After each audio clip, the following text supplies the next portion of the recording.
Սփյուռքը պիտի լիներ ազգի ամրոցը։ Հենց Սփյուռքն էր, որ մեր պապերին ցեղասպանությունից հետո փրկեց ու տվեց նոր շունչ։ Բայց այսօր ինչ ունենք, քարացած ժանգոտած մի բան, որտեղ հայ լինելը մնացել է միայն կնունկ, հարսանիք ու հողարկավորություն։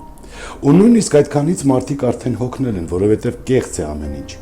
Կնունկ արինք, բայց երեխեն հայերեն մի բառ չի խոսում։ Հարսանիք արինք, բայց կեսը օտար երգերով ու երաժշտությամբ։ Հոգեհանգիստ արինք, բայց սերունդները անգամ աղոթք չգիտեն ինչ բան է։ Հասկանալի խոսքերով ասած, որտեղ լեզու ու սերունդ չկա, այնտեղ իրական հայկականություն չկա։ Մեր պապերը գաղթի տարիներին ոչ տուն ունեին, ոչ փող, բայց քարը քարի վրա դնելով դպրոց կառուցեցին Մարսելում,